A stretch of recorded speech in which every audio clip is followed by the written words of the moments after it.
Bismillahirrahmanirrahim. Assalamualaikum warahmatullahi wabarakatuh. Di sini saya Yulia Mulyana dengan NIM 2020A1F015 dari Program Studi Pendidikan Matematika Universitas Muhammadiyah Mataram. Di sini saya akan menjelaskan cara menguji normalitas dan menguji hipotesis.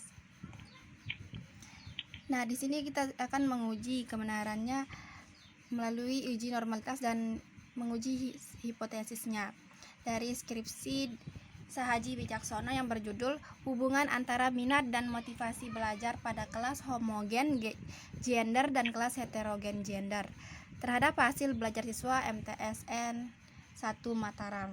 Sini kita mempunyai data-datanya.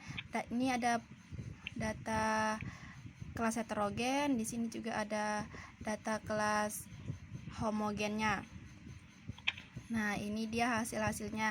Nah, yang akan kita bahas itu cara mendapatkan nilai deviasi, nilai p-value-nya, nilai normalitas statistikanya, sama nilai-nilai hipotesisnya.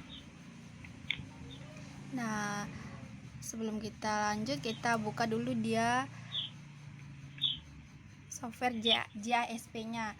Di sini kita menggunakan software JASP yang sudah saya buka tadi. Kita tutup dulu dia. Kita mulai dari awal. Ini jangan disimpan, don't save. Kita buka JASP.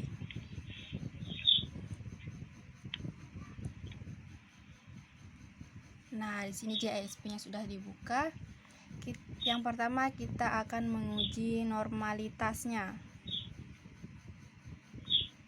Kita cari dulu. Nah, buka filenya.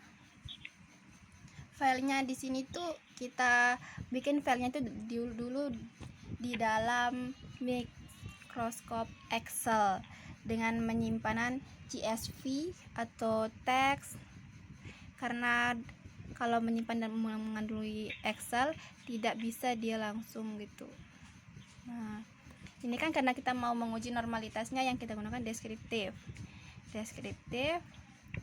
Terus kita tinggal pilih yang mana yang akan kita uji normalitasnya itu. Yang pertama ini kan minat belajar homogen yang kita mau uji. Kita masukkan ke dalam variabelnya. Nah, sudah muncul minat belajar homogennya. Standar deviasinya sudah diketahui, yaitu 8,025. Tapi kita belum tahu ini dia signifikan atau tidak. Maka kita gunakan statistik. Nah, statistik di sini bisa kita gunakan. Nah, distribution. Pilih distribution. Bisa menggunakan Skegness atau kurtosis, bisa Shapiro juga, tapi di sini saya akan memilih menggunakan Shapiro aja ya. Nah, di sini sudah diketahui kan itu p-value-nya sudah ketemu 0,465.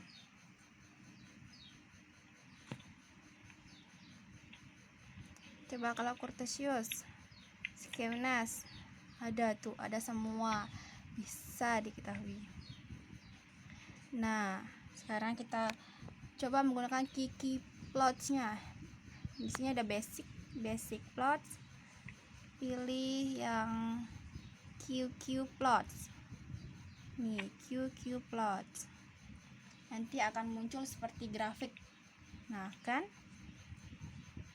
Sini muncul seperti grafik. Minat belajar homogen.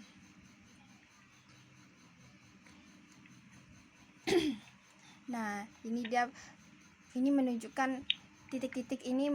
Jika titik-titik ini semakin mendekati dengan garis ini, maka data yang kita peroleh itu normal, semakin normal. Ini kan bisa dipastikan di sini datanya normal dari kedua cara ini, menggunakan p-value Shapiro-Wilk dengan QQ plot. Nilai signifikannya 0,05 dan di sini p-value-nya 0,465, maka p-value-nya lebih besar dari signifikannya. Coba kita lihat data yang tadi yang sudah kita peroleh. Ini minat belajar homogen. Nah, di sini ada minat belajar homogen. Minat belajar homogen. Nah, ini kan dia ini minat belajar homogen. Ini data yang kita pakai tadi. Nah, berasal data.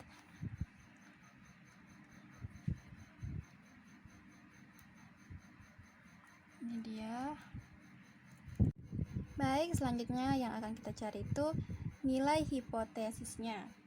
Jadi korelasi antara minat belajar homogen gender dengan hasil belajar homogen gender. Di sini kita ada mempunyai datanya minat belajar homogen gender. Yang ini hasil belajar homogen gender. Hipotesis yang akan kita cari itu apakah ada hubungan antara minat belajar homogen gender dengan hasil belajar siswa homogen gender. Untuk mencarinya kita membuka JSP. JSP-nya kita buka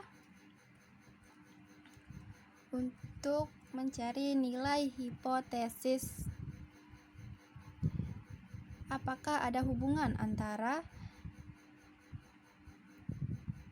homogen gender dengan hasil belajar homogen gender? Kita buka. Nah, di sini sudah kita masukkan semua datanya. Tadi pertama untuk mencari normalitas itu kita menggunakan deskriptif, dan sekarang kita untuk mencari hipotesisnya kita akan menggunakan regression korelasi. Nah, di sini sudah ada, tinggal kita masukkan saja yang mana yang akan kita uji statistiknya. Yang akan kita uji di sini kan minat belajar dengan hasil belajar homogen gender. Kita masukkan ke sini. Nah, di sini sudah kita dapatkan nilainya. P-value-nya di sini tuh 0 kurang dari 0,001. Maka ini bisa dibilang signifikan. Nilainya signifikan. Maka ada hubungan antara minat belajar homogen gender dengan hasil belajar homogen gender. Dan di sini P%R-nya itu 0,456, di mana ini positif, bisa kita bilang ini nilainya cukup kuat. Maka bisa kita simpulkan juga jika minat belajar siswa homogen gender lebih tinggi, maka hasil belajar homogen gender juga akan ikut tinggi. Nah, beginilah cara kita untuk mencari nilai signifikannya. Nilai apakah ada hubungan antara minat belajar homogen gender dengan hasil belajar homogen gender. Mungkin kita juga bisa cari dengan Spearman's Rho. Di sini ada Kandalstown juga. Di sini sangat lengkap jika kita menggunakan JSP. Kita juga bisa hanya menggunakan ini, bisa cari normalitas, kita bisa cari t-test. Nah, sini sudah kita ketemu nilainya, maka ada hubungan. Coba kita lihat lagi. Ini nih. Sini ada hubungan. Nah, benar kan? Sini yang tadi kita temukan dari hasil JSP itu nilai p-value-nya kurang dari 0,001, yang berarti nilai itu signifikan. Jadi dapat kita simpulkan ada hubungan signifikan antara minat belajar homogen gender dengan hasil belajar homogen gender dengan hasil belajar siswa dengan persen R-nya itu 0,456, yang berarti cukup kuat dan nilainya ini positif. Maka semakin tinggi minat belajar siswa, maka semakin tinggi hasil belajar siswa homogen gender. Sini pipetnya. Nah, itu udah tadi.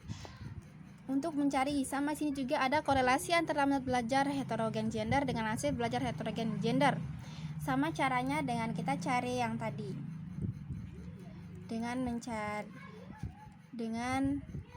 cara korelasi minat belajar homogen gender dengan hasil belajar homogen gender. Mungkin itu cara-caranya untuk kita mencari statistikanya. Dan ini nanti terakhir ada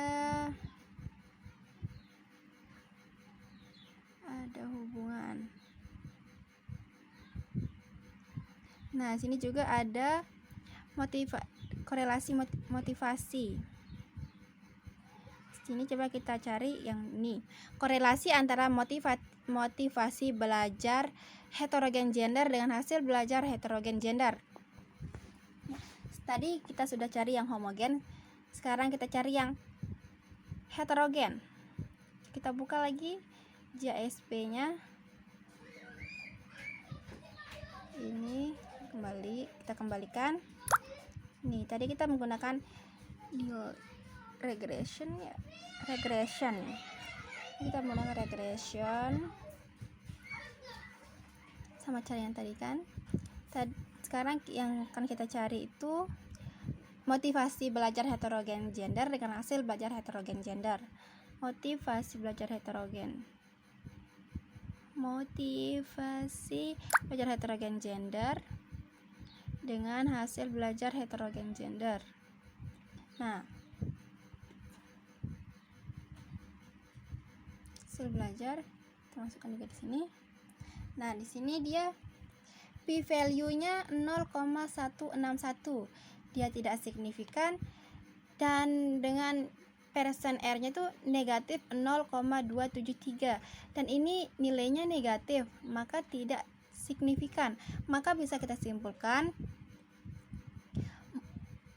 tidak ada hubungan antara motivasi belajar heterogen gender dengan hasil belajar heterogen gender.